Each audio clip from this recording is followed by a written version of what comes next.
మీ business ఏదైనా మీ ఊర్లో promotion చేయాలంటే అది సుమన్ టీవీతోనే సాధ్యం. ఇప్పుడే సంప్రదించండి. మీడియా మిత్రులకు నమస్కారం. తెలంగాణ రాష్ట్రంలో గత 5-6 నెలల నుండి మరి రాష్ట్రంలో ఉండబడినటువంటి మెజారిటీ వర్గాలైనటువంటి ఎస్సీ ఎస్టీ బీసీలకు కామారెడ్డి డిక్లరేషన్ పేరు మీద 42% రిజర్వేషన్ కల్పిస్తాము.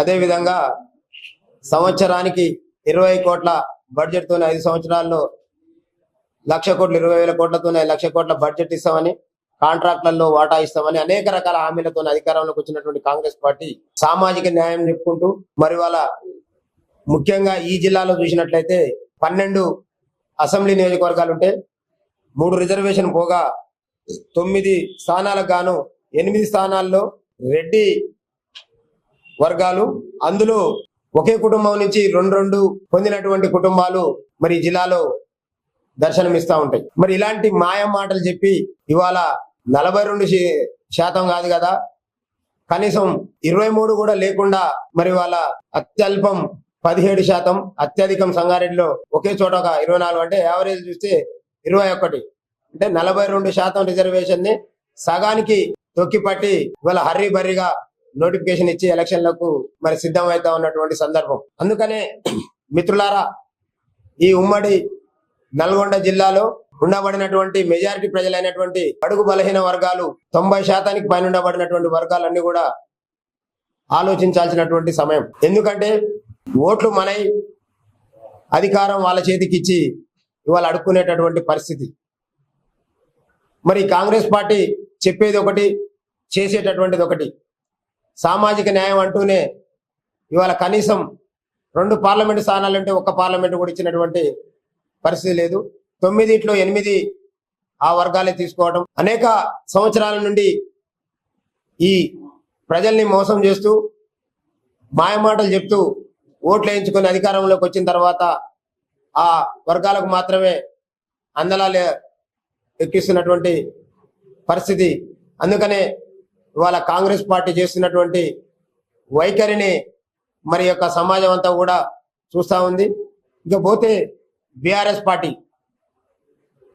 తెలంగాణ ఆత్మగౌరవం పేరుతోనే ఇక్కడ ఉండబడినటువంటి బడుగు బలహీన వర్గాల ఆత్మ బలిదానాల సాక్షిగా సాధించుకున్నటువంటి తెలంగాణ రాష్ట్రాన్ని 10 సంవత్సరాలు వాళ్ళ చేతుల్లో పెడితే ఇవాళ ఆ కుటుంబం అంతా ఉపాధి పొంది, ఉద్యోగాలు పొంది, ఉన్న సంపదనంతా దోచుకొని ఇవాళ ఆ కుటుంబాలు డబ్బులు ఎక్కువైన తర్వాత పంపకాల పంచాయతీ జరిగి మళ్ళీ ఇవాళ బహుజనవాదం, బీసీ వాదం ఎత్తుకొని తలా ఒక రూపంగా మళ్ళీ వర్గాలని మోసం చేసేటటువంటి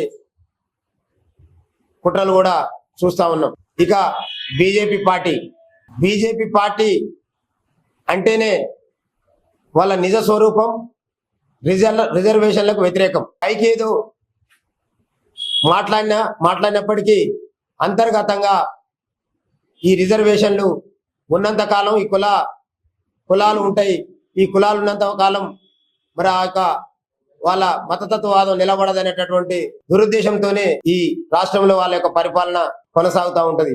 ఏదైతే విపి సింగ్ గారు 75 ఏళ్ల ఈ స్వతంత్రం వచ్చిన తర్వాత ఈ పరిపాలిస్తున్నటువంటి సందర్భంలో మరి విపి సింగ్ గారు వచ్చినటువంటి తరుణంలో ఇక్కడ ఉండబడినటువంటి వర్గాలకు రిజర్వేషన్ కల్పిస్తామనే ఒక నిర్ణయాన్ని తీసుకోవడంతోనే మరి యొక్క ప్రభుత్వాన్ని కూలదీసినటువంటి చరిత్ర ఈ బీజేపీ పార్టీకి ఉన్నది.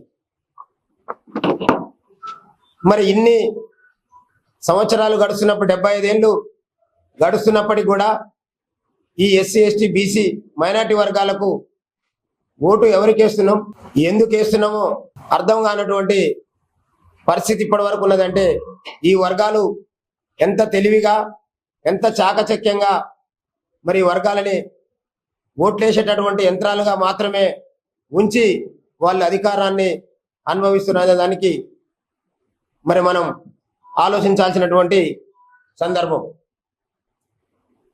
ఇవాళ మనం అందరం ఐక్యమై ఇవాళ బీసీల యొక్క ఐక్యతను చాటుతున్నటువంటి తరుణంలో కూడా మరి వాళ్ళు ఉన్నటువంటి పార్టీలు నిన్న మొన్నటి వరకు కాంగ్రెస్ పార్టీ 42% రిజర్వేషన్ ఇస్తే కోర్టులు వాటిని మరి స్టే ఇచ్చినటువంటి సందర్భంలో రోడ్ల మీదకి వచ్చి మేమందరం కూడా బీసీల పక్షాన ఉన్నాం, బీసీలకు 42% రిజర్వేషన్ అనేటటువంటిది అది వాస్తవంగా న్యాయమైనటువంటిది అని రోడ్ల మీదకి వచ్చి పేపర్లలో ఫోటోల కోసం టీవీలలో ముఖం కనపడటం కోసం మరి చేసినటువంటి నాయకులందరూ కూడా మరి వాళ్ళ కాంగ్రెస్ పార్టీ మరి హర్రీబరిగా ఇవాళ 17% రిజర్వేషన్ తోనే ఎన్నికలకు పోతా ఉంటే ఏ ఒక్క పార్టీ కూడా మాట్లాడినటువంటి సందర్భం లేకపోవడం నిజంగా సిగ్గుపడాల్సినటువంటి సందర్భం. ఇవాళ అనుకుంటా ఉన్నారు ఇక్కడ ఉన్నటువంటి పాలక వర్గాలు బీసీలు ఎప్పుడు ఐక్యం గారు, వీళ్ళు 109, 110, 120 కులాలుగా ఉండేటటువంటి బీసీలు వీళ్ళలో ఐక్యం గారు. వీళ్ళని ఐక్యం కాకుండా ఈ 75 ఏళ్ల నుండి మేము ఏ రకంగానైతే వీళ్ళని వంచినమో మరి ఇప్పుడు కూడా గదే పద్ధతిలో పోతాం అనుకుని ఈ 3కు 3, 4కు 4 పార్టీలన్నీ కూడా ఇవాళ చీకట్ల ఒప్పందాలు చేసుకొని ఇవాళ 2 రోజులలోనే నోటిఫికేషన్లు ఇచ్చి ఇవాళ ఎన్నికలకు పోతూ మరి ఇవాళ బీసీల యొక్క నోర్లలో మన్ను పోస్తున్నటువంటి సందర్భంలో ఇవాళ బీసీల యొక్క ఆకాంక్షలు నెరవేరాలంటే బీసీల యొక్క ఉన్నతి చెందాలంటే వాళ్ళ అభివృద్ధి చెందాలంటే మరి వాళ్ళ ఏదైతే డాక్టర్ బాబాసాహెబ్ అంబేద్కర్ గారు మరి చెప్పినటువంటి విధంగా మాస్టర్ కి ఏదైతే ఉందో అది రాజ్యాధికారం అనేటటువంటి దాంతోనే ఇవాళ తీన్మార్ మల్లన్న గారి నాయకత్వంలో ఈ రాష్ట్రంలో ఉండబడినటువంటి మెజారిటీ ప్రజల యొక్క మరి ఆశలు ఆశయాలు నెరవేరాలంటే రాజ్యాధికారం రావాలనేటటువంటి దృఢ సంకల్పంతోనే ఇవాళ తెలంగాణ రాష్ట్రంలో తెలంగాణ రాజ్యాధికార పార్టీని సెప్టెంబర్ 17వ తారీఖున ప్రారంభించి మరి 2-3 నెలలు కూడా కాకముందే ఈ రాష్ట్రంలో ఒక ప్రకంపనలు పుట్టిస్తున్నటువంటి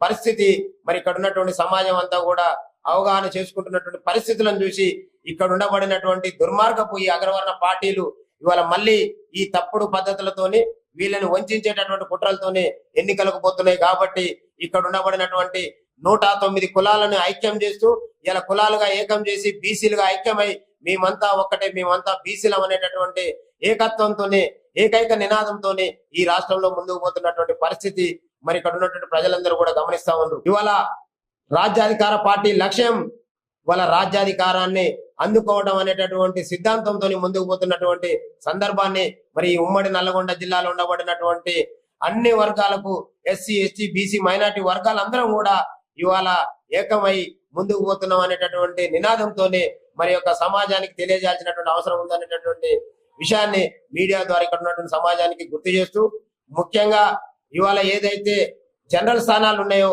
మరి ఈ ఉమ్మడి జిల్లా వ్యాప్తంగా జనరల్ స్థానాలు అంటే ఇప్పటి వరకు ఈ అగ్రవర్ణ పాలకులు అవి రెడ్డి, ఎలమ, కమ్మ స్థానాలుగా మాత్రమే మరి క్రియేట్ చేసి మన వర్గాలందరికీ కూడా అక్కడ మనం పోటీ చేయడానికి అనర్హులం అనేటటువంటి ఉద్దేశంతో ఉంచినటువంటి సందర్భంలో ఇవాళ తెలంగాణ రాజ్యాధికార పార్టీ వచ్చిన తర్వాత తీన్మార్ మల్లన్న గారి నాయకత్వంలో ప్రతి జనరల్ స్థానంలో ఖచ్చితంగా ఇక్కడ ఉండబడినటువంటి ఎస్సీ, ఎస్టీ, బీసీ వర్గాలు పోటీ చేస్తా ఉన్నాయి. ఆ పోటీ చేస్తున్నటువంటి ప్రతి నాయకునికి కూడా ఈ ఉమ్మడి నల్గొండ జిల్లా వ్యాప్తంగా మరి ఉమ్మడి జిల్లా ఇన్ఛార్జిగా మరి మేమందరం కూడా వారికి మద్దతు పలుకుతా ఉన్నాం. వారికి ఏ రకమైనటువంటి సహాయ సహకారాలు అందించడానికైనా తెలంగాణ రాజ్యాధికార పార్టీ సిద్ధంగా ఉందనేటటువంటి విషయాన్ని ఈ వేదిక ద్వారా ఆ పోటీ చేస్తున్నటువంటి ప్రతి బీసీ బిడ్డకు, ప్రతి దళిత బిడ్డకు, ప్రతి గిరిజన బిడ్డకు కూడా ఇవాళ రాజ్యాధికార పార్టీ అండగా ఉంటదనేటటువంటి విషయాన్ని గుర్తు చేస్తూ మరి ఇవాళ మన స్థానిక సంస్థల్లో మెజారిటీ స్థానాలు దక్కించుకున్నట్లయితే మరి రాబోయే ఎన్నికల్లో 2028 మన టార్గెట్ గా ఇవాళ రాజ్యాధికార పార్టీ ముందుకు పోతా ఉంది. ఇక్కడ ఉన్నటువంటి ఈ అగ్రవర్ణాలు ఏ నియోజకవర్గానికి పోయినా, ఏ ఊరికి పోయినా కనీసం 1-2 గుడిసెలు కూడా లేనటువంటి ఈ వర్గాలు ఇవాళ 70-80 సంవత్సరాల నుండి మరి మనల్ని పరిపాలించుకుంటూ ఇవాళ మనం 70-80 ఏళ్ళు అయినప్పటికీ కూడా ఈ రోజు కూడా గ్రామాలలోకి పోతే ఇందిరమ్మ ఇల్లు కోసం, మరి రేషన్ కార్డు కోసం, మరి 2000 పెన్షన్ కోసం దరఖాస్తు పెట్టుకునే కాడనే ఉన్నాం తప్పితే మనం ఏ ఒక్కరం కూడా రాజకీయాలు శాసించి మన వర్గాలకు ఏం కావాలో అందించేటటువంటి కాడ ఏ ఒక్కరు కూడా లేకపోవడానికి కారణమైనటువంటి కారకులైనటువంటి వారు ఎవరు మరి గుర్తుపట్టాల్సినటువంటి అవసరం ఉంది. ఆ కారకులే ఈ అగ్రవర్ణ పాలకులు. నేటికి మన వర్గాలని వంచిస్తూ, మన వర్గాలని అణచివేస్తూ, మన వర్గాలకు ఎలాంటి రాజకీయ అవకాశాలు లేకుండా ఇవాళ ఈడబ్ల్యూఎస్ రిజర్వేషన్ వచ్చిందంటే రాత్రికి రాత్రి అమలైపోతా ఉంటది. ఆ వర్గాలు ఉన్నది 5% అయితే ఆ వర్గాలకు అందుతున్నది ఇవాళ 12% రిజర్వేషన్. ఇది ఎక్కడి న్యాయం?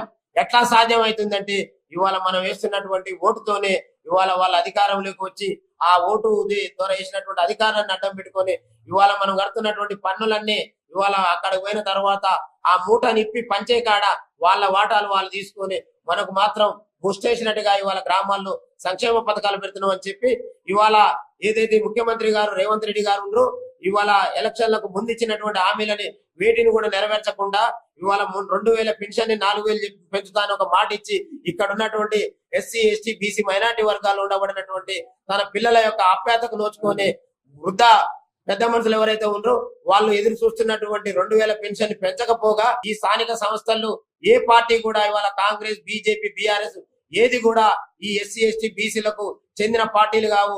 అవన్నీ కూడా రెడ్డి వర్గాలకు కమ్మ వర్గాలకు ఎల్మ వర్గాలకు చెందిన పార్టీలు. ఆ పార్టీలకు ఓటేసి గెలిపించిన మన జాతి బిడ్డలున్న అక్కడ బందీలుగా ఉంటారు కానీ మనకెక్కడ కూడా మన కోసం పనిచేసేటటువంటి వాళ్ళు కాదు. అందుకని తెలంగాణ రాజ్యాధికార పార్టీ మెజారిటీ ప్రజలకు రాజ్యాన్ని తీసుకొచ్చి రాజ్యాధికారాన్ని అందించి ఈ వర్గాల కష్ట సుఖాల్లో భాగస్వాములై ఈ వర్గాలను ఆదుకునేటటువంటి ఉద్దేశంతో వచ్చిన పార్టీ కాబట్టి ఖచ్చితంగా ఈ స్థానిక సంస్థల గ్రామ పంచాయతీ ఎన్నికల్లో తెలంగాణ రాజ్యాధికార పార్టీ అన్ని స్థానాల్లో పోటీ చేస్తుంది. మీరందరూ కూడా ఈ 75 ఏళ్ల తర్వాత మన ఓటును మనం వేసుకునేటటువంటి అవకాశం వచ్చింది. మన ఓటు మన బిడ్డకి వేసుకునే అవకాశం వచ్చింది. మన ఓటు మన పార్టీకి వేసుకునేటటువంటి అవకాశం వచ్చింది. మనం వేసుకున్నటువంటి ఓటుతోనే వచ్చే అధికారాన్ని మనమే పాల్గొని ఆ అధికారాన్ని అడ్డం పెట్టుకుని మన జాతిని పరిపాలించుకునే అవకాశం వస్తుంది. కాబట్టి దయచేసి తెలంగాణ రాజ్యాధికార పార్టీ తీన్మార్ మల్లన్న గారి నాయకత్వంలో ఆవిర్భవించినటువంటి పార్టీ ఈ అగ్రవర్ణ 75 ఏళ్ల తర్వాత ఒక బీసీల వేదికగా బీసీల గొంతుగా బీసీల అభివృద్ధి ధ్యేయంగా వచ్చినటువంటి మొట్టమొదటి పార్టీ కాబట్టి మరి ఈ పార్టీ మన పార్టీగా ఇక్కడ ఉన్నటువంటి ఎస్సీ ఎస్టీ బీసీ వర్గాలు కూడా మరి ఓన్ చేసుకొని అక్కడ పోటీ చేస్తున్నటువంటి మన జాతి బిడ్డల్ని మరి వాళ్ళ స్థానిక సంస్థలు గెలిపించుకోవాల్సిందిగా విజ్ఞప్తి చేస్తూ అగ్రవర్ణాల పార్టీలకు వ్యతిరేకంగా ఓటేయాల్సిందిగా విజ్ఞప్తి చేస్తా ఉన్నాను.